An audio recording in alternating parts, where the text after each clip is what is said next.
제가 이렇게 설교자로서 이렇게 예배를 인도해 보면 여러분들이 아침에 이렇게 씻기도 하고 그리고 또 막 서두르기도 하고 그리고 이 자리에 오셨잖아요.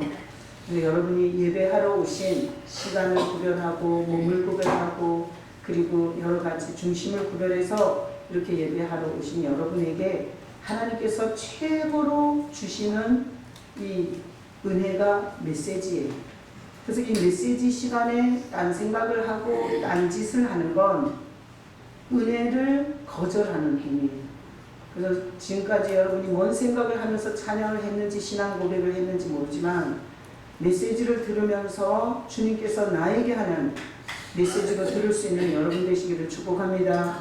그래서 하나님이 이런 거예요. 신앙 고백 올려드리고 찬양 올려드리고 그리고 우리가 함께 일어서서 하나님의 말씀을 낭송하고 이렇게 우리가 계속 이렇게 하나님 향해서 올려드려요. 그러면 하나님께서 설교자를 통해서 말씀을 주시는 거예요.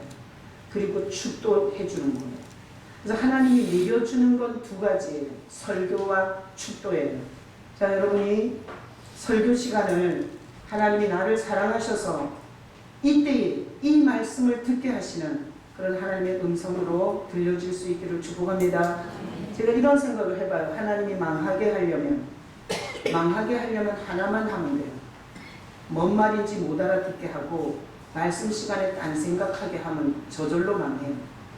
왜? 오늘 설교가 그래요. 망하는 인생, 어떤 인생이 망하는지. 자, 오늘 우리 본문 한번 보겠습니다. 14절. 자, 14절 봐봐요. 이미 명절의 중간이 되어 예수께서 성전에 올라가서 가르치시니. 자, 예수님이 누구예요? 하나님이세요. 하나님이 인간의 몸을 입고 인간의 땅에 오셨어요. 그 예수님이 사람들을 가르쳤다는 거예요. 근데 15절 읽어봐요. 유대인들이 놀랍게 여겨 이르되 이 사람은 배우지 아니할 것을 어떻게 그를 아느냐.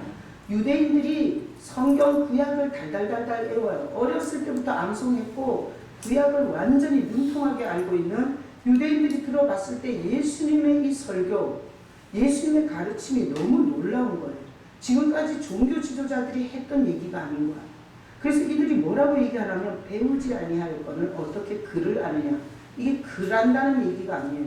어떻게 저 깊은 얘기를 저런 식으로 할 수 있냐. 이렇게 사람들이 막 감탄했어요. 그랬더니 16절 17절은 여러분 성경에 빨간 글씨로 돼 있죠. 빨간 글씨는 누가 말한 거예요? 예수님이 직접 말한 건 빨갛게 인쇄를 해놨어요.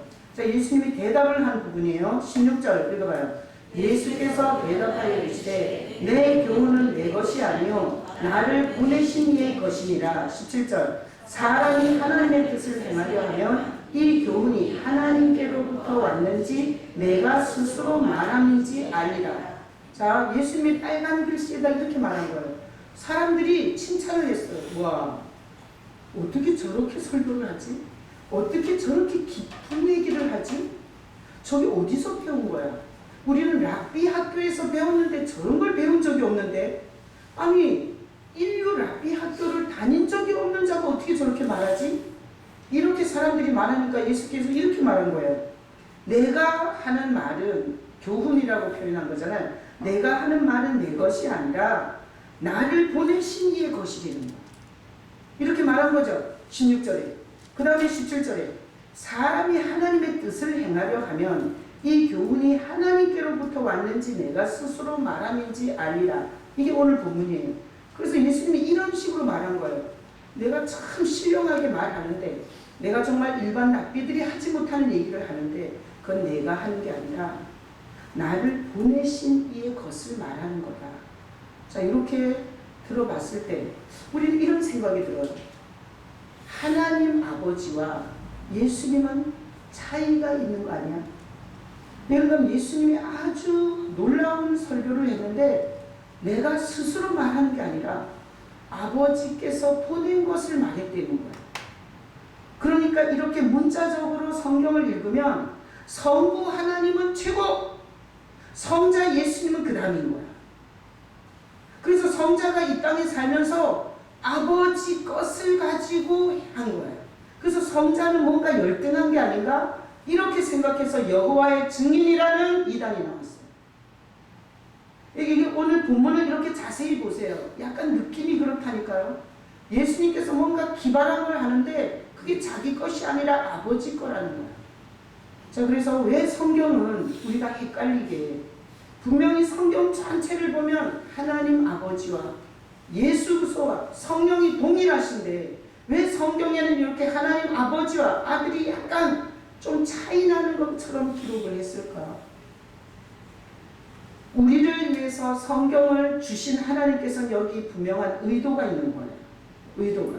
그래서 이걸 문자로 그리고 이 겉으로 보이는 것으로만 읽으면 이제 이단이 그렇게 나오는 거예요. 우리는 여호와의 증인이 되겠다는 거예요. 여호와의 증인. 그리고 예수는 피조물이고 그리고 우리 같은 피조물 중에서 가장 월등할 뿐이지 실은 아니다. 이게 여호와의 증인의 교리예요. 자, 이런 교리를 믿으면 일단은 죄사함을 받을 수가 없어요. 왜? 죄사함을 받으려면 흠 없는 제물이 죽어야 되는데 이 세상의 모든 인간 중에 흠 없는 인간은 없어.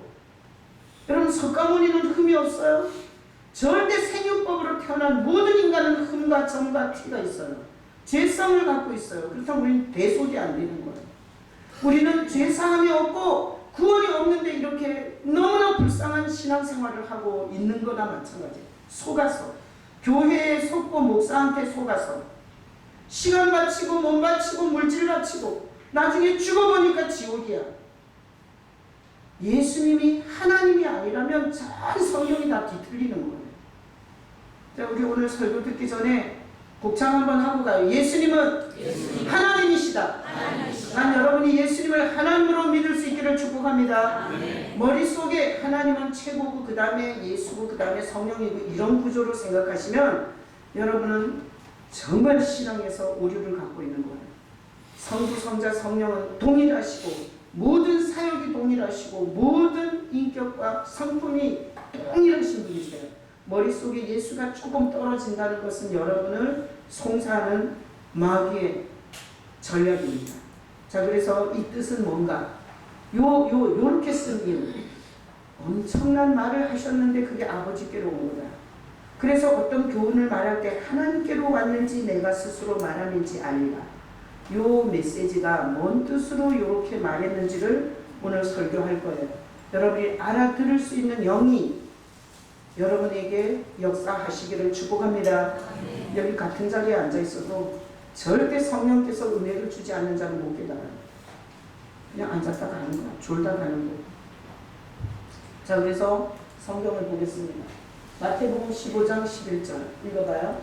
입으로 들어가는 것이 사람을 더럽게 하는 것이 아니라 입에서 나오는 그것이 사람을 더럽게 하는 것입니다. 자, 신앙생활하면서 제일 감사한 게 뭔가면 내가 누군지를 가르쳐줍니다. 나는 내가 누군지를 몰랐어요. 내 속에 뭐가 있는지를 몰랐어요. 그리고 그냥 속에서 막 이게 막 뒤실럭거리고 변덕을 부릴 때 주체할 수 없는 인생을 살았어요. 근데 예수 믿고 진짜 감사한 게 뭔가면 내가 누군지 너무 잘 가르쳐줘요. 자, 보세요. 마태복음 15장에 입으로 들어가는 것은 사람을 더럽게 못한다. 그래서 우리가 썩은 음식을 먹거나 심지어 좀 심하게 말해서 똥물을 한 바가지 먹었어. 내가 똥물을 먹었다고 해서 내가 더러워지는 건 아니겠는 거예요. 아셨어요? 밖에서 들어오는 음식은 절대 사람을 더럽게 못한다는 거예요. 아무리 썩어 빠진 더러운 걸 먹었어도. 내가 똥물을 먹었다고 똥물 같은 존재가 되는 건 아니에요. 뭔 말인지 알겠죠? 그래서 입으로 들어가는 건 절대 사람을 더럽게 못하는 거예요. 근데 자, 입에서 나오는 그것이 사람을 더럽게 합니다. 자, 그래서 하나님이 인간이 되셔서 우리에게 말씀하셨어요. 마태복음 15장에서 네가 어떤 더러운 것을 먹고 어떤 더러운 옷을 입고 어떤 냄새나는 노숙자가 된다 해도 네 존재가 더러워지진 않는다는 거예요. 뭐가 더럽냐? 네 속에서 나오는 게 더럽다는 거예요. 자, 그러니까 진짜 더러운 건 어디 있는 거예요? 우리 속에 있는 거예요. 우리 속에. 자, 다 같이 고백해. 진짜 더러운 건 내 안에 있다. 자, 그래서 우리 안에 뭐가 있는지 성경은 아주 친절하게 가르쳐줘. 다음 보죠. 마태복음 15장 18절로 20절 읽어봅니다. 입에서 나오는 것들은 마음에서 나오나니 이것이야말로 사람을 더럽게 하느니라. 마음에서 나오는 것은 악한 생각과 살인과 간음과 음란과 도둑질과 거짓 증언과 비방하니 이런 것들이 사람을 더럽게 하는 것이요 씻지 않은 손으로 먹는 것은 사람을 더럽게 하지 못하느니라. 아니 등신 같은 인간이 이런 거야. 어머 손에 더러운 게 묻어버려. 어머 나는 이런 거 더러운데 이런 거는 정말 등신같이 사는 거예요. 성경은 그렇게 더러운 손으로 먹든지 아니면 더러운 냄새 나는 것을 네가 먹든지 그거는 절대 네 존재를 더럽히지 못하는데 네 입에서 나오는 게 더럽다고 하면서 그게 마음에서 나오는데 네 마음이 더럽다는 거예요. 그러니까 난 이런 게 너무 편하고 좋아요. 아무도 내 마음에 뭐가 있는지 가르쳐주지 않았어. 내 생각이 왜 미쳐서 날뛰는지, 내가 왜 이상한 행동을 갑자기 하는지, 내가 왜 분노 조절이 안 돼서 갑자기 사고를 일으키는지 원인을 몰라 누구도 아무도 가르쳐주지 않았어요. 근데 성경은 정확하게 가르쳐줘요. 입에서 나오는 것이 더러운데 네 마음이 더럽기 때문에 네 입에서 더러운 게 나온다는 거예요. 그래서 네 마음이 더럽기 때문에 사람이 더럽다는 거예요. 자, 우리는 더러운 인간이에요? 깨끗한 인간이에요? 더러운 인간이에요. 여기서 깨끗한 인간이라고 주장하면 하나님을 거짓말하는 자로 만드는 거예요. 그래서 깨끗한 화이트 옷을, 화이트 옷을 이렇게 그냥 화이트로 입고 자기가 깨끗한 줄로 착각하면 하나님이 저주하셔. 아셨어요? 왜 저렇게 세게 말하고 난리야? 아니 세게 말해야 돼. 이런 건 알아들어야 되니까. 아니 이렇게 착각하면 안 되지. 아주 수면으로 하얗게 머리부터 발끝까지 채로 입었어. 자, 이런 깨끗한 인간이에요? 아니. 하나님이 볼 때는 정말 더러운 것이 포장을 너무 잘한 거야. 그래서 더러운 거는 마음이 더러워서 더러운 존재인데 그 더러운 마음에 들어있는 걸 아주 성경이 아주 구체적으로 이렇게 써놔요. 얼마나 좋아요. 자, 보세요. 인간의 마음은 더러운데 어떤 더러운 게 있냐면 악한 생각, 그리고 살인, 간음, 음란, 도둑질, 거짓 증언, 비방 이런 더러운 것이 인간 속에서 그 존재를 더럽게 한다는 거예요. 성경을 읽으면서 저는 너무 감사해요. 왜? 내가 볼 수 없는 실체를 이렇게 말해주니까. 우리 엄마 아버지가 저를 학교 보내주고 밥 먹여주고 그리고 공부시켜주면서 내 안에 이런 게 있는 것을 말해주지 않는 거예요. 그러니까 이런 악한 생각이 미치게 하는 거예요. 살인, 나에게 상처 줬거나 나에게 손해를 끼쳤거나 내 비율을 맞추지 않은 기분 나쁜 인간을 향해서 얼마나 칼을 갈아 죽이진 않았지만 그러면서 인간이 생지옥이 되는 거야. 인생이. 근데 성경이 이렇게 친절하게 내 실체를 가르쳐줍니다. 네 속에는 악한 생각이 있다. 네 마음에는 살기가 있다. 살인이. 네 마음에는 간음이 있다. 네 마음에는 음란이 들어앉아 있다. 네 마음에는 도둑질이 들어있다. 네 마음에는 거짓 증언과 남을 비방하는 걸로 꽉 차 있다. 이렇게 말해주니까 제가 너무 감사해요. 네, 아멘. 아멘. 아멘이 돼. 왜? 자, 보세요. 이 도둑질 보면, 노름판은 공개적 도둑질이야. 여기 노름하다 오신 분들 있죠? 하여튼 아니라고 할까봐 내가 얘기를 들었어. 공식적으로 남의 돈 먹겠다는 거 아니에요? 도둑질이야. 자, 내 안에 악한 생각이 있다는 거에 저는 아멘입니다.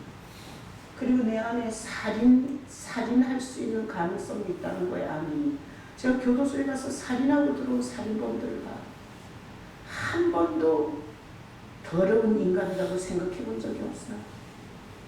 내가 너무나 인격적 부모 밑에서 인격적인 환경 속에서 살았기 때문에 내가 살인을 안 했을 뿐이지 내가 저렇게 처절한 상황이 있었다면 나도 살인했을지도 몰라 그렇게 생각해요. 그래서 난 여러분들이 오늘 다음 설교를 듣기 전에 여기서 다 아멘 해야만 넘어갈 거예요. 여러분 속에 악한 생각 있는 것에 아멘이십니까? 아멘. 여러분 속에 살인이 있는 것에 아멘이세요? 여러분 속에 간음이 충만한 것에 아멘이십니까? 여러분 속에 음란이 들어앉아 있는 것에 대해서 아멘이세요? 여러분이 무엇이든지 노력하지 않고 꼼것으로 얻으려고 하는 건 도둑질이에요. 여러분 안에 있는 도둑질로 잘 먹고 잘 살고 하는 이 도둑질하는 이 악한 마음이 있다는 거에 아멘이세요? 거짓 증언. 하여튼 미꾸라지처럼 자기를 포장하고 거짓말하고 깨끗한 척하고 착한 척하고 그리고 아주 자기가 뭐 다 아는 척하고 자기가 능력 있는 척하고 이러다 정신병 다 걸리는 거예요. 정신병에 왜 걸리는 줄 알아요? 자기는 능력이 있어야 돼. 근데 실제로 들여다보니까 없는 거야. 자기는 똑똑해야 돼. 근데 멍청한 거야. 자기는 모르는 게 없어야 돼. 근데 너무 많아. 그래서 우리 속에는 거짓 증언이 얼마나 가득 차 있는지 몰라. 그리고 이거는 피해갈 수 없어요. 내 눈으로 판단해서 모든 사람을 다 비방하는 거야. 그래서 성경이 감사한 것은 전혀 내 속을 모르는 나에게 나를 들여다볼 수 있게 해주는 거야. 세상에 이런 책이 어디 있겠어요? 세상에 이런 친절이 어디 있겠냐? 내 실체를 보여주는 친절. 자기가 누군지를 몰라서 인생을 다 고장나게 사는 건데 이렇게 친절하게 우리 속까지 까뒤집어서 보여주니 감사해요, 안 감사해요? 그래서 내가 실버 처치할 때 성경을 이렇게 들고 말해요. 성경은 연애 편지라. 하나님이 인간을 사랑해서 이렇게 두껍게 쓴 연애 편지라. 아주 어르신들은 세뇌를 시켜놔갖고 성경이 뭐예요? 다 연애 편지라 그래, 연애 편지라. 여러분, 연애 편지 아니에요. 누가 이런 걸 가르쳐 주냐고. 내 속을 모르니까 내 인생 경영을 잘못하는데 내 존재를 가르쳐 주고 내 속을 드러내 주니 아멘만 하면 되는 거야. 아멘만. 하여튼 이 말씀을 들으면서 나는 저 악한 생각은 없어. 아니, 살인은 안 했는데 이러고 빠져나가는 인간은 오늘 은혜 못 받아. 응? 그리고 나처럼 해요. 내 속을 모르고 겉포장만 신경 쓰며 미친 인생을 산 나에게 하나님 내 속을 오늘 보여주시니 감사합니다. 이러셔야 돼요. 나는 사랑하는 성도들을 내가 옆집 교회 교인들을 사랑하겠어요. 여기 앞에서 지금 눈을 말똥말똥 듣고 이 설교를 듣는 여러분을 사랑해요. 사랑하는 마음은 내가 있는 게 아니라 주님이 부어주는 것. 그래서 우리가 이것에 아멘 하면 하나님이 그렇게 기뻐하셔. 하나님이 네 실체를 말하는데 빠져나가면 하나님이 화가 나요. 근데 하나님이 성경에 이렇게 네 실체가 이렇다고 얘기했을 때 내가 아무리 순면으로 올 화이트로 내가 깨끗하게 아주 그냥 표백제까지 써가지고 세균도 하나도 없이 입었다 할지라도 너는 더러운 존재야 라고 말하는데 아멘하는 하나님이 기뻐요. 왜? 친절하게 사랑으로 네 실체를 말해줬는데 빠져나가면 화딱지 나는 거지. 아멘하는 하나님이 너무 감동이 돼. 그래서 다음 구절에도 아멘할 게 나와요. 자, 다음 구절 에베소서 2장 2절 읽어봐요. 그때 너희는 그 가운데서 이 세상 풍조를 따르고 공중의 권세 잡은 자를 따랐으니 곧 지금 불순종의 아들들 가운데서 사는 자들이요. 전에는 우리도 다 그 가운데서 우리 육체의 욕심을 따라 지내며 육체와 마음에 원하는 것을 하여 다른 이들과 같이 본질상 진노의 자녀이거든. 하나님은 너무 친절하셔. 우리 속에 있는 실체를 말해주고 우리가 사는 방법까지 얘기해줘. 네가 뭔 짓거리 하고 사는지. 에베소서 2장. 너 이 세상 유행 따라 살지 않나? 이 세상이 무슨 가치로 돌아가는지 너한테 중요하지 않아?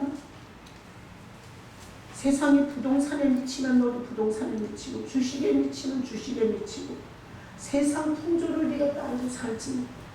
우리가 사는 방법까지 정확하게 해부를 해.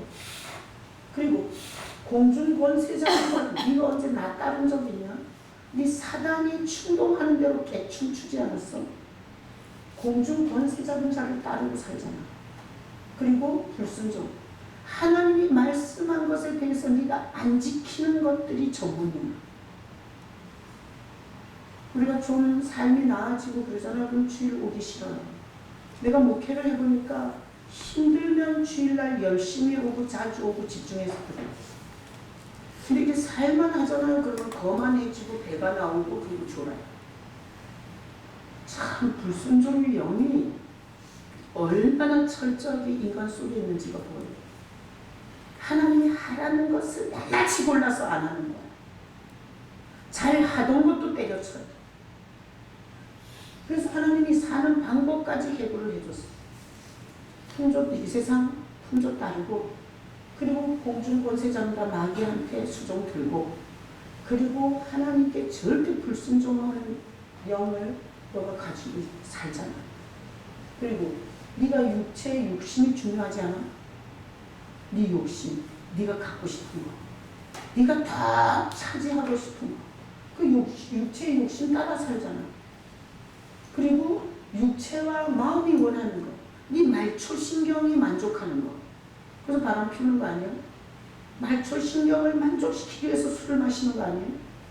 내 육체가 자극적으로 흥분하고 기쁨을 느끼기 위해서 육체와 마음이 원하는 거, 네 마음이 원하는 거, 너 그렇게 살지. 자, 여기다가 우리 아멘 해야 돼요? 노멘 해야 돼요? 아멘 해야 돼요. 그렇습니다. 내가 이 세상 풍조를 따르고 살았습니다. 내가 공중 권세 잡은 자를 따랐습니다. 내 속에 얼마나 불순종으로 가득한지 모릅니다. 그리고 육체의 욕심이 중요합니다.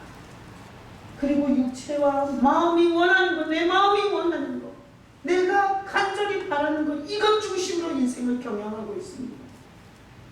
이렇게 우리 하나님 앞에 아멘 해야 돼요. 그래서 우리 인생의 결말은 뭐예요? 진노를 받아요. 진노. 이렇게 열심히 살고 하나님의 진노를 받은 사람입니다. 자, 여기까지. 하나님이 보니 더러운 거는 마음에 다 가지고 있고, 하여튼 그렇게 살지 말라는 짓거리는 다 인생의 가치관과 철학과 인생 경영의 툴로 쓰는 우리 존재를 보고, 결국은 그렇게 살다가 진노 아래서 영원히 멸망해야 되는 우리를 보고 하나님은 가슴이 아프다, 시원하다. 가슴이 아파. 우리가 내 새끼가 내 눈앞에서 죽는 것보다 더 가슴이 아파. 하나님의 가슴이 갈갈이 찢겨지는 거야. 그래서 하나님은 이런 삶을 살다가 진노 아래로 들어가는 우리에게 특단의 조치를 하겠어요, 안 하겠어요? 해요. 나는 이런 생각해봐요. 내가 내 자식을 사랑하는 거에 수억만 대의 사랑을 하나님이 인간에게 한다고 생각해요. 그래서 인간들이 이렇게 얘기해요. 뭐 자식을 사랑하니까 뭐 자식이 아픈 게 가슴이 아프고, 뭐 자식이 뭐 망하는 게 가슴이 아프고, 자식이 왕따 당하는 게 가슴 아프다. 근데 그런 얘기하면 속으로 고숨이 쳐져. 하나님이 우리 인간의 사는 걸 보고 가슴 아픈 건, 이거는 표현할 말이 없어요. 죄성을 가진 인간이 지새끼라고 살짝 느끼는 그 사랑하고는 상상을 초월하게 하나님이 인간을 사랑했어요. 그래서 하나님은 이런 불쌍한 인생을 진노 가운데 내버려 둘 수가 없어요. 그래서 누가 온 거예요? 예수님이 왔어요. 하나님이 왔어요. 하나님. 어디로? 가장 더러운 인간의 마음으로 오세요. 음란이 있고, 도둑질이 있고, 악한 생각이 있고, 간음이 있고, 거짓 증언과 비방이 가득한 완전 시궁창, 더러워서 냄새가 나서 거룩한 하나님이 올 수가 없는 그곳에 예수님이 오세요. 여러분 마음에 예수님이 오시기를 축복합니다. 마음에 예수님이 안 오면 아무리 종교짓을 해도 진노의 자녀에서 벗어날 수가 없어요. 자, 그래서 그냥 온 게 아니에요.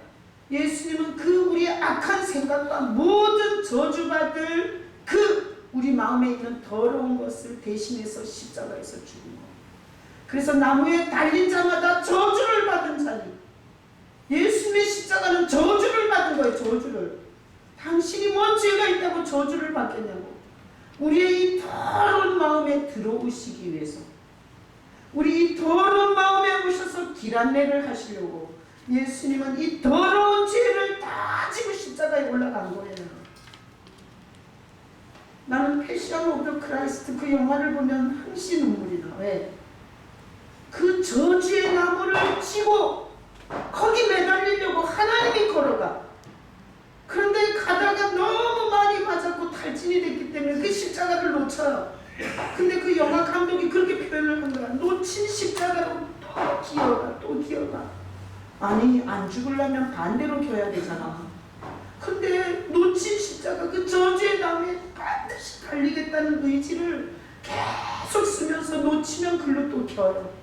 그 갈갈이 찢긴 몸으로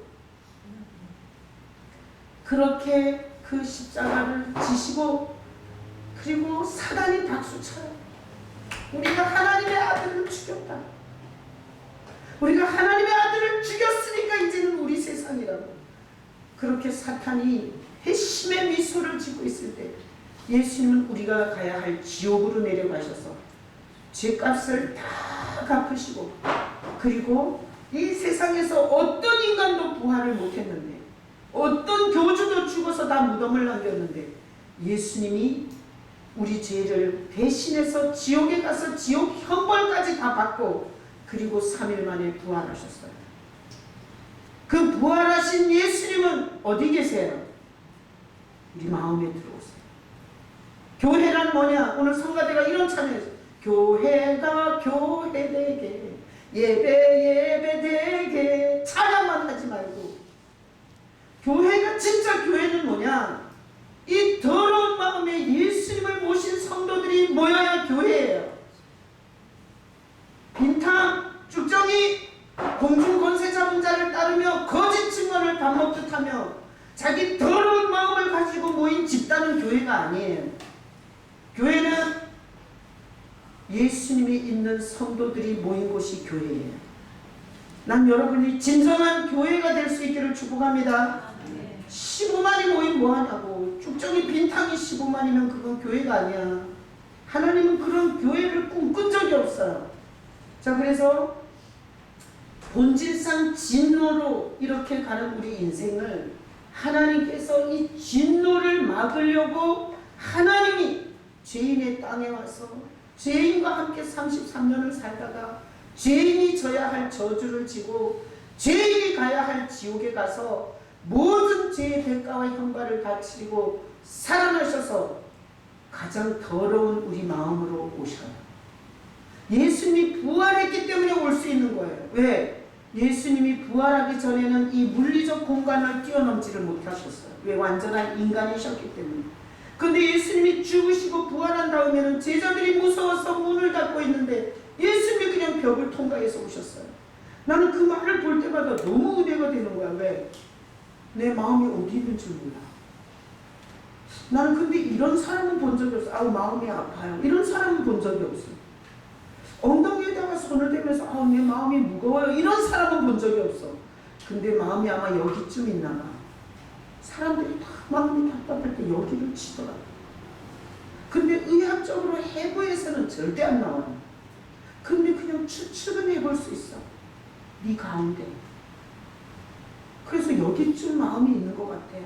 여기 의대를 졸업하신 분들 있으면 해부해서는 마음이 안 나. 근데 우리는 살아가면서 느껴 마음이 있다는 거. 아무리 육신의 햄버거를 먹고 스테이크를 잘라 먹고 예제차를 타고 다니고 마음이 괴로우면 인생은 다 괴로운 거야. 무슨 차가 행복을 줘요? 응? 뭐 아파트를 맨날 먼지 없이 싹 닦으면 행복하나? 에이씨, 나 그 짓은 안 해. 아니, 이쑤시개로 타고 다니는 인간도 있더라고. 행복해지나 그래가지고. 아니, 좀 더럽게 살더라도 주님이 여기 계셔야 행복한 거예요. 그래서 왜 예수님이 우리 마음에 오시는지 아시겠죠? 지난주 야외 예배 때 얘기했어요. 스바냐가 너희 가운데 계시니 그가 기쁨을 이기지 못합니다. 하나님이 기뻐하는 건 돈을 많이 낸 사람을 기뻐하는 게 아니에요. 하나님이 기뻐하는 건 하얀 수면으로 이렇게 뒤집어 쓰고 다니는 인간을 기뻐하는 게 아니야. 하나님은 예수 그리스도가 마음에 자정에서 그 주님과 함께 사는 인간을 보면 기쁨을 이기지 못해. 그래서 네 손이 느려지지 않게 하게. 다시는 네가 두려워하지 않게 해줘. 그러니까 신앙생활을 남 위해서 하지 말고, 그리고 남 종교짓 하는 거 흉내내지 말고 끊임없이 여러분은 사모하셔야 돼요. 이 더러운, 주체할 수 없는 온갖 더러움이 들어있는 이 마음에 예수님 오시기를 사모하셔야 돼요. 아멘이십니까? 네. 그러지 않으면서 장로가 되가 교회에서 마귀짓을 하고 그냥 빈탕으로 목사 한 수를 받아봐. 마귀짓을 안 하나. 자, 그래서 하나님의 심정을 아시겠죠? 이 더러운 마음을 가지고 이렇게 살면서 너무 힘든 우리를 사랑하셔서 하나님이 누굴 보낸 거예요? 예수님을 보낸 거예요. 그래서 오늘 본문에 보면 우리는 어떻게 살아야 하나? 자, 17절에다 박수처럼 하나님의 뜻 박수처럼 17절에 하나님의 뜻. 하나님의 뜻은 우리를 향해서 각 사람에게 하나님의 뜻이 있어요. 자, 하나님의 뜻은 악한 뜻이 있어요, 없어요? 없어요. 여러분 한 사람 한 사람을 향해서 완전히 하나님을 원더풀 플랜만을 해요. 믿으시기를 축복합니다. 하나님은 항상 우리가 자식을 향해서 안 걸려 죽었으면 좋겠다, 망했으면 좋겠다 그런 계획을 한 적이 없잖아요. 애를 임신했을 때부터 꿈을 꿔요. 이 아이는 나보다는 행복하기를, 이 아이는 나보다는 웃으면서 살기를. 이게 다 자기 자식에 대해서는 좋은 꿈을 꿔요. 하물며 죄 없으신 하나님이 각 사람에 대한 뜻을 갖고 있는데 그 뜻은 절대로 뭐가 없는 뜻이에요? 악이 없는 뜻이에요. 절대로 악이 없는 원더풀 플랜을 하나님이 갖고 계세요. 그래서 하나님의 뜻을 행하려 하면 이 교훈이 하나님께로부터 왔는지 내가 스스로 말함인지 알리라. 자, 이거예요. 하나님이 우리를 향한 원더풀 플랜이 있어요. 근데 우리가 그 원더풀 플랜을 몰라요. 자, 그렇기 때문에 하나님의 그 원더풀 플랜을 따라가는 삶을 살려면 스스로 올라오는 것으로 살면 안 되는 거야. 뭔 말인지 알았어? 왜? 더러웠기 때문에. 이 마음에 더러운 게 있고, 이게 악한 생각, 간음, 음란, 도적질, 비방, 아니 이미 말씀 다 했잖아요. 실체를. 그러니까 우리 원래 여기에서 올라오는 걸로 살면 망하는 거예요. 아셨어요?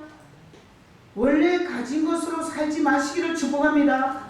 그래서 스스로 내 속에서 올라오는 거로 살면 유다가 되고 사울왕처럼 전쟁터에서 칼을 자기 배에다 꽂고 죽어야 돼요.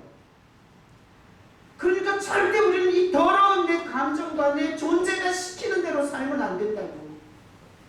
그래서 뭘로 살아야 되냐? 이 교훈이 하나님께로부터 왔는지, 하나님께로부터 와서 우리를 더러운 내 자아로 살지 않고 하나님께로부터 와서 우리를 원더풀 플랜으로 안내해 주는 분이 누구예요? 예수님이세요.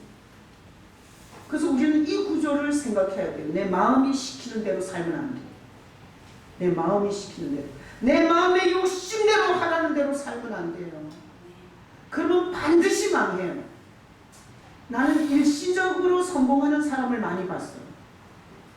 내가 전에도 얘기했지만 강남에서 투자의 귀재 47살 먹은 여자 2천억을 투자받았어요. 희준 집사님 투자 받고 싶어요? 2천억. 아니 투자 받아서 내가 지금 돈 좀 이렇게 불려서 좋잖아. 이 여자한테는 여자인데 처녀야. 근데 이 여자한테는 투자하면 몇 배로 남겨주는 거야. 그러니까 너도 나도 이 쏜이 나서 2천억을 그 여자한테 투자했어요. 얼마나 잘나겠냐고. 그것도 강남에서. 정치인, 연예인 안 걸린 사람이 없었어. 근데 교도소 와 있어요. 한때는 성공했겠지. 한때는 잘 나갔겠지. 결과는 너무나 비참한 거야. 그래서 난 일시적 성공을 보고 박수치지 않아요. 그건 언제든지 무너질 수 있는 거기 때문에. 내가 조영구라는 그 코미디언이 자기가 몇 푼 벌어가지고 주식에다 투자했대. 한 달 만에 1,000만 원을 버는 거야. 그래서 조영구는 그날부터 꽂힌 거야. 주식 투자. 그래가지고 대출을 있는 대로 받아가지고 15억을 주식에다 투자했다가 13억 몇천을 날렸어. 그래서 빚이 13억 얼마 돼. 여러분, 일시적 성공처럼 비참한 게 없어요. 사람들은 다 일시적 성공에 춤을 춰요. 난 이런 사람도 봤어요. 제가 우리 이승원 전도사님하고 같은 교회를 다녔는데, 이승원 전도사님도 아세요. 거기 장로들이 있었어요. 장로 중에 옛날에 삐삐 개발 부품을 하나 만들었어요. 그래갖고 이분이 한 달에 1억씩 자동이체로 들어왔어요. 그땐 이분이 제일 먼저 교회부터 끊었어요. 일시적 성공이 사람을 얼마나 위험하게 만드는지를 봐서 나는 영원한 성공을 우리 성도들이 하기를 원하지, 일시적 성공 한번 불 붙었다가 꺼지는 인생이 되는 걸 원치 않아요. 내가 히틀러도 생각해봐. 히틀러 걔가 온 유럽을 다 차지하고 전쟁마다 승승장구하면서, 그리고 자기가 원치 않는 유대인을 싹 가스실에 넣어서 죽일 때 얼마나 좋았겠냐. 근데 그건 일시적 성공이었어요. 결국은 너무나 비참하게 죽어요. 그래서 우리는 인생을 보는 눈을 가져야 돼요. 내 마음이 시키는 대로, 불순종의 영이 역사하는 대로 이렇게 인생 살면 일시적으로는 마귀 새끼가 잘 나가게 해줄 수도 있어요. 아주 미끼를 단단히 물 거니까. 그런데 생각해봐요. 하나님이 위에서부터 우리를 베스트 플랜, 원더풀 플랜을 이루시려고 보내신 예수 없이 더러운 내 마음이 시키는 대로, 내 마음이 원하는 대로 살아가는 건 이건 죽자는 얘기나 똑같아요. 죽자는 얘기. 목회자는 누가 헌금을 많이 해서 이렇게 입이 찢어지게 웃은 적이 없어. 목회자가 입이 찢어질 때는 언제인 줄 알아요? 자기를 죄인이라고 부인하면서 되든지 말든지 예수를 붙잡고 살아내려고 하는 성도를 보면 집에 가면 밥을 안 먹어도 되거든요. 역시 목회하기 잘했어. 내가 이런 성도를 보려고 하나님이 목회시켰나 봐. 라면 먹어도 행복해. 자, 그래서 예수님은 여기 말씀 그대로 하나님이 이 더러운 인간, 세상에 눈이 빠져가지고 앞에 다가오는 멸망을 못 보고 계속 욕심과 탐욕으로 치달리는 인간들의 인생을 하나님의 베스트 플랜, 원더풀 플랜으로 인도해 주려고 교훈으로 위에서부터 오신 분이 예수님이세요. 하여튼 교회 다니면서 예수 없는 죽쟁이들 보면 진짜 불쌍해갖고 내가 지금 눈물이 자꾸 나네. 눈물이. 자, 알아들으셨어요? 여기까지? 다음 요한복음 15장 7절 8절 읽어봐요. 너희가 내 안에 거하고 내 말이 너희 안에 거하면 무엇이든지 원하는 대로 구하라. 그리하면 이루리라. 너희가 열매를 많이 맺으면 내 아버지께서 영광을 받으실 것이고 너희는 내 제자로. 요거는 아주 완전히 뒤집혀진 인생이에요. 자, 보세요. 너희가 내 안에, 내가 누구예요? 예수님이세요. 너희가, 네가 내 안에. 그러니까 내가 예수님 안에 있고, 그리고 예수님 말이 나를 계속해서 인생을 안내해줘. 그래서 너희가 내 안에 거하면 열매를 많이 맺는 거야. 그 인생은 결국은 영광이에요. 파란만장한 우여곡절을 겪는다 할지라도 끝에는 뭐예요? 영광인 거예요. 응? 아까는 아주 그냥 한 달에 가동이체로 1억씩 들어오고 투자자가 2천억씩 몰리고 그랬는데 진노라. 예수 없이 그런 식으로 자기 욕심과 탐욕으로 인생을 경영하는. 근데 하나님이 성경에 아주 정확하게 영광으로 가는 길을 정확하게 제시해놨어요. 네가 내 안에 있으면 열매를 많이 맺을 거예요. 그래서 예수님이 오시면 절대 우리 인생을 망하는 길로 인도를 안 해요. 그걸 믿으시기를 축복합니다. 망하는 것 같은데 안 망해. 죽을 것 같은데 안 죽어. 그리고 이제는 끝장이 난 것 같은데 끝장이 아니에요. 생각지 않은 새로운 은혜들을 펼쳐가는 전능하신 하나님의 예수님이세요. 자, 그래서 나는 이런 얘기 할 때마다 정말 너무너무 설레. 왜? 하나님이 우리 운명을 바꾸려고 예수님이 오셨는데 그 예수님이 내 인생의 자신을 계시해 준 거예요. 교회를 수십 년을 다녀도 예수가 누군지를 몰라. 그리고 종교짓을 막 반복하면서 막 떨면서 능력 달라 그러질 않나. 앞뒤로 흔들면서 돈 달라고 하지 않냐. 그리고 목사들이 건물 110억짜리 건물 달라고 소리치는 자가 없나. 별별 귀신 같은 짓을 다 하는데 아니 하나님이 왜 은혜로 이런 구조를 깨닫게 하셨냐고요. 더럽고 망할 계획을 하고 근데 그거를 막아주려고 예수님이 오셨대. 그분을 알게 된 거예요. 그분을 붙잡고 살게 해준 거야. 이거는 하늘이 진동할 은혜인 거야. 이 은혜를 뭘로 표현을 해야 돼요? 뭘로? 그래서 제가 친절하게 그림을 다 그려서 또 정리를 했어요. 자, 저는 사형리를 갖고 예수님을 소개하면서 절대 마음에 자기가 주인인 사람을 성도로 생각한 적이 없어. 숫자가 채워지면 뭐예요? 숫자가 많이 부흥하면 이런 것들이 숫자가 많아지면 하나님이 기뻐하나? 그 교회를? 그래서 나는 이렇게 생각해요. 오늘 말씀에 들은 대로 이건 마음을 그린 거예요. 의자는 중심이에요. 더러운 인간이 중심에 앉아있어. 그 더러운 짓거리로 인생을 경영해. 세상 풍속을 따라가. 공중권세 잡은 자를 기쁘게 해. 그리고 욕심을 따라가. 그리고 마음이 원하는 게 중요해. 하나님이 뭐라고 말했는지가 중요하지 않아. 이렇게 사는 인간을 나는 교인이라고 성도라고 생각했지 않아요. 이것은 이 상태로는 하나님의 교회를 망칠 자고 그리고 하나님의 진노를 받을 인생일 뿐이지 이건 하나님의 교회의 멤버가 아니에요. 하나님은 이런 사람을 교인이라고 성도라고 말한 적이 없어요. 자, 정말 이 천한 자를 돌아보사. 이 그림을 보면 마음의 중심이 있어요. 밖에 계시던 예수님이 내 주인이 되셨어요. 나는 절대로 5년 동안 교회를 종교적 위선과 그리고 아주 착한 척하면서 성경 공부도 하고 성가대도 하고 이런 거짓스러운 5년 생활을 하면서 내가 이런 상태로 5년을 다녔어요. 그러다 우울증 걸린 거 아니에요. 자, 그러다가 확실하게 주님이 나에게 찾아오셨어요. 자, 이렇게 주님이 찾아오셔서 물질 고난이 없었냐? 엄청 많았어. 엄청 많았어. 뭐 이분이 오면은 뭐 물질 고난이 없나? 아니, 예수님이 오셔서도 물질의 고난은 극악하게 겪었어요. 근데 제가 참 우리 장로님이 진짜 가난한 총각을 만나갖고 진짜 내가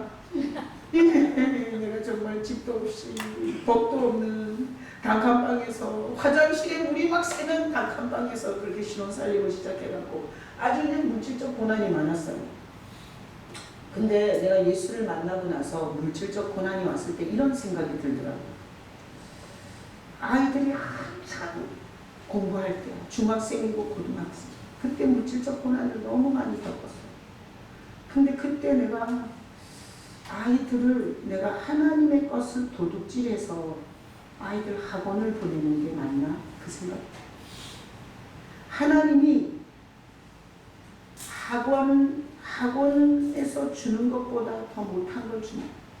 그래서 저는 물질적 고난이 엄청 힘들어서 정말 사방이 다 막혀있을 때 하나님의 것을 도둑질하진 않았어요. 왜? 이런 신앙 고백이 있었어요. 물질보다 하나님이 더 크시다. 그래서 성경에 보니까 하나님과 재물을 겸하여 섬기지 못한다고 나와요. 그래서 하나님 것을 도둑질하는 건 뭔 얘기인가 하면 이런 거예요. 하나님은 못 해준다 이거예요. 내 인생에. 뭐가 해주냐? 돈신이 해준다는 선언이. 그래서 제가 너무 물질이 힘들 때 제가 하나님의 것을 도둑질해서 애들을 학원을 보내지 않았어요. 그냥 애들을 학원을 안 보내고 그냥 하나님의 것을 꼈어요. 제가 개척했을 때는 한 달 내내 헌금이 4만 원이었어요. 4만 원. 근데 나는 사채이자를 150만 원씩 내고 있었어요. 한 달 헌금 4만 원. 그것도 우리 장로님하고 나누고 하는 거야. 하나님은 힘들게 할 때 어쩜 그렇게 알뜰히 힘들게 하는지. 장로님 백수, 나도 백수. 빚은 산더미. 사채이자 150만 원씩 내고 살았어요. 근데 제가 예전에 전도사로 있던 교회 어떤 성도가 수표 10만 원짜리를 하나 주고 가더라. 150만 원에서 10만 원이 해결된 거야. 얼마나 좋았는지 몰라. 이제 140만 원만 구하면 돼. 근데 그날 노숙자가 찾아와갖고 IMF 때 자기 저 땅끝마을에서 어부하다가 서울에 오면 일자리가 있나 하고 왔대. 며칠을 굶었대. 차비에서 고향으로 돌아가고 싶대. 수원역에서부터 교회마다 거쳐서 왔는데 여기 와서 목사님을 만났대. 수표 10만 원짜리가 찢을 수도 없는 거야. 아니 1만 원짜리로 줬으면 한 2만 원 줘서 보내겠는데 이 수표를 준 거야. 근데 내가 그 순간에 이런 생각이 들더라고요. 10만 원 있으나 없으나 똑같아. 아니 줘버리자. 그리고 내가 10만 원 수표를 그 150만 원 이자 낼 수 있는 10만 원 그 엄청난 돈을 그 노숙자한테 줬다는 거 아니에요. 내가 지금 이렇게 돌아보면 하나님이 나를 테스트했던 것 같아. 그때 네가 돈신을 섬기냐 날 섬기냐. 네가 돈신이 하는 일이 큰다 크게 일할 줄로 아냐. 내가 네 인생에 공급하려면 책임지려면 때를 따라 도우려면 전능하다고 네가 나를 믿냐. 그때 테스트한 것 같아. 어쩌면 그렇게 나도 없어 죽겠는데 그렇게 없는 것들만 얻으러 오는지 진짜. 근데 난 그렇게 생각했어요. 아이들을 학원을 못 보내도 하나님이 지혜 주면 그게 더 낫다. 그래서 돈신의 면전에다가 돈신이 좋아할 짓을 하지 말자. 내가 그때 물질적 고난 받으면서 그렇게 생각했어요. 근데 지금 돌아보면 너무 잘했던 것 같아요. 제가 한 게 아니라 이분이 한 것 같아요. 이분이 내 안에서 내가 돈신 섬기다가 공중권세 잡은 자의 덫에 걸려 영원히 인생에서 물질 숭배하는 불쌍한 종이 되지 않게 이분이 내 안에서 하신 거예요. 난 우리 성도들 안에서도 이런 배짱, 이런 주님이 주는 배짱, 내가 돈신을 섬기랴 전능하신 하나님을 섬기랴 이런 배짱이 여러분에게 믿음으로 있기를 축복합니다. 굶어 죽이면 죽지, 하나님이 죽인다면 죽지. 이런 배짱 좀 써봐. 하여튼 못 들듯이 떨고 살으니까 걔가 맨날 난리야. 건강에 고난 엄청 많았어요. 나는 목회하면서 진짜 이 면역 체계 이상이 와가지고 모든 면역 체계가 내 털을 다 뽑는 거예요. 그래가지고 이게 완전히 원형 탈모가 온몸에 왔어요. 병원에서는 더 이상 약을 써도 안 되고 이제는 그한테 오지 말래. 의사가 하도 가니까 나보고 오지 말래. 그리고 내가 여기서 엄청 울었어요. 주님, 내 몸에 있는 모든 털이 다 빠지고 나면 난 강단에 못 섭니다. 그래가지고 저 안양에 있는 어떤 가발 맞추는 공장에 또 갔다 왔다니까. 가발을 써보니까 얼마나 여기가 쿵쿵거리는지 쓸 수가 없어. 근데 주님이 내가 이 세상의 모든 의학 위에 있다는 것을 치료하시면서 가르쳐 주시다. 그래서 난 지금 병들어도 별로 겁 안 나. 병원에 가서 해결 못하면 주님이 살려주려면 고쳐주겠지 뭐. 그래서 내가 건강 염려증 같은 게 없어요. 사람의 시험 엄청 많아. 예수 있어도. 예수님 오셔도 어쩌고 그렇게 물질의 고난도 있고, 그리고 건강의 고난도 있고, 그리고 이렇게 사람의 시험이 많은지 몰라. 아니 예수님이 오셨으면 충성하는 사람만 있어야 되잖아요. 근데 뭐 죽을 때까지 이 교회에서 뼈를 묻는다 그러고 그 얘기하고 2달 만에 나가더라고요. 사람의 고난을 엄청나게 많이 받았어요. 근데 이분이 내 안에서 가르쳐 줬어요. 사람을 의지하면 네가 사람의 종이 된다. 내가 네가 사람의 종으로 사는 게 가슴 아파서 네가 의지하면 빼낸다. 내가 엄청 울었어요. 그래서 지금은 사람 의지하지 않아요. 그냥 뭐 교회는 다 좋고 하나님은 여기서도 거듭나게 할 수 있고 다른 교회에서도 거듭나게 할 수 있고 다 교회는 훌륭한 목사님들이 있으니 오기도 하고 가기도 하고 그냥 마음대로 우리는 등록카드도 안 받지 갈 때는 그냥 말없이 가면 되고 예수님을 모시고 살아도 온갖 세상에서 온갖 고난이 다 있어요. 근데 뭐가 다른 줄 알아요? 주님께서 가르쳐 주셔. 주님이 안내해 주죠. 베스트의 길이 뭔지. 그래서 지금 돌아보면 내가 돈신을 숭배하지 않게 해주신 주님이 그렇게 감사할 수가 없어요. 그건 내가 똑똑해서가 아니야. 내 안에 있던 주님이 그렇게 선택할 수 있도록 나를 붙잡아 줬던 거예요. 그리고 얼마나 건강 염려증들이 많은지 몰라요. 건강식품에 미쳐. 그리고 운동 열심히 하면 건강해지는 줄 알아요. 나는 하나님이 우리 아버지를 통해서 메시지했어요. 네 아버지를 봤냐? 하루에 1시간 반을 정확하게 비가 오나 눈이 오나 걸었어요. 근데 그분 아버지 암 걸리셨어요. 하나님이 주변에 있는 사람을 통해서 완전히 건강을 관리해서 건강한 게 아니라 내가 줘야 건강도 누리는 거다. 그래서 저 건강 염려증 같은 거 없어요. 그냥 주님이 나를 이 사역을 계속하게 하려면 두실 거고 고쳐서 두실 거고 죽을 인간은 뭔 짓을 하든지 죽을 거고. 그래서 제가 얼마 전부터 심장이 이게 갱년기 증세인지 신부전증인지 아니면 이게 뭔가 혈관이 막혔는지 하여튼 심장이 벌렁벌렁 계속 그래요. 그래서 내가 우리 딸이 전화가 왔길래 이랬어요. 우리 딸이 의사잖아요. 전화가 와서 야, 너 요즘 왜 이렇게 심장이 벌렁벌렁 왜 이렇게 심장이 뛰냐. 그때 우리 딸이 엄마 병원에 가봐. 병원에 가서 그런 거는 심장하고 관계되는 거기 때문에 빨리 가야 돼. 빨리 심장이 빨리 검사 좀 해봐. 이래서 내가 우리 딸한테 이랬어요. 야, 나 이제 시집장가 다 보냈잖아. 그리고 교회도 나 없어도 돼. 목사가 2이나 생겼어. 그래서 난 지금 죽어도 괜찮아. 그래서 그냥 이대로 살다가 주님이 오라면 가려고. 그랬더니 막 우리 딸이 장문에 카톡을 보냈어요. 아직 우리에게는 엄마가 필요해.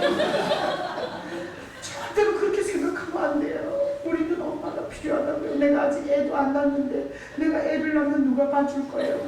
이렇게 왔어요. 그래서 내가 속으로 웃었어요. 내가 그렇지. 애 봐주려고 살고 애를 낳아도 나는 못 가. 자기 시어머니가 가든지 말든지. 자, 그래서 그러면 오늘 설교를 통해서 이 길로 가시면 안 돼요. 우리 마음이 어때요? 더러워. 우리 인생의 경영 방법이 뭐예요? 공중권세 잡은 자를 따르고 욕심을 따르고 그리고 진노받을 길을 경영하는 거예요. 그래서 이 길로 가면 안 돼요. 그래서 하나님이 위에서부터 교훈으로 예수님을 우리 마음에 보내서 하나님의 뜻, 원더풀 플랜, 베스트 플랜, 그리고 주님이 우리를 안내해 주는데 욕은 모시고 요런 거 신나게 겪었는데 잘 온 것 같아요. 그래서 제가 목회하면서 성도들을 이 길을 계속 안내하는 거예요. 이 길. 예수님과 함께 걷는 길. 손해가 되어도 예수님의 감동에 순종하는 길. 그래서 제가 이번에 파기탐에서 8명의 사역자가 들어왔어요. 주님께서 나한테 감동하셨어요. 이 선교사님이 그 8명을 데리고 다니는데 돈이 없어서 힘들다고 다 밴드에 쓴 거야. 그래서 내가 우리 교회에 뭐 이거 아래층 월세 많이 내야 돼. 그렇지만 뒤도 돌아보지 않고 제가 성교비 보냈어요. 그리고 제가 꼭 할 말이 있다고. 그래서 목회는 예수님을 소개해 주는 거고 성도들의 마음을 훔치는 게 아니라고. 목사가 친절하게 신방해주고 상담해주고 등 쓰다듬어주고 그러면서 성도들의 마음을 훔치는 건 사기꾼 목사라고. 성도들에게 예수를 소개해줘서 예수를 붙잡고 살 수 있도록 해줘야 된다고. 제가 그분들 8명 모셔놓고 제가 이 예수 목회를 제가 세미나를 했다는 거 아니에요. 그러고 나서 주님이 또 감동하는 거야. 성도비 보냈는데 또 감동하는 거야. 그 가난한 파키스탄 사역자들이 사모들이 다 턱받치고 거기서 기다린다고 선물 사게 또 주려는 거야. 아유, 그래갖고 8명한테 또 선물 사라고 10만 원씩 봉투 하나씩 다 줬어요. 뭔 돈으로 한 줄 알아요? 제 돈 아니고 교회 돈으로 했어요. 여러분이 낸 헌금이 하나님께서 사역자들을 위로하려고 하나님의 면을 세울 때 하나님이 감동하길래 썼어요. 잘했죠? 인생은 이렇게 사는 거야. 그냥 더 가지려고. 전혀 주님과 상관없이 죽을 때까지 쓰지도 못하고 하나님이 필요할 때 내놓지도 못하고 시커먼 그 물질로 인생 해결도 못 받으면서 그렇게 돈신을 숭배하다가 죽는 비참한 성도가 되면 안 돼요. 우리는 가장 무시하는 게 돈이 돼야 돼. 내가 그런 식으로 돈을 무시했더니 하나님이 돈을 많이 주세요. 지금까지 나는 사역을 하면서 그리고 목회에서 돈이 부족해서 어려웠던 적이 없어요. 항시 넘치게 주세요. 여러분 오늘부터 헌금 하나도 안 해도 돼요. 하나님은 저 바깥에 서서 수천만 원도 보낼 수 있어요. 자, 오늘 이 말씀을 통해서 여러분 마음에 누구 계셔야 돼요? 예수님 계셔야 돼요. 여러분 더러운 마음에서 올리는 말에 따르지 마세요. 오늘 거기 하나님으로부터 온 교훈, 예수님을 따라 사는. 그래서 여러분이 궁극적으로 파란만장한 인생은 살았지만 결국 영광에 이르는 성도들 되시길 예수님의 이름으로 축복합니다. 아멘. 자, 성찬 왜 해요? 내가 혹시나 인생 경영하다가 공중권세 잡은 자 만족시키고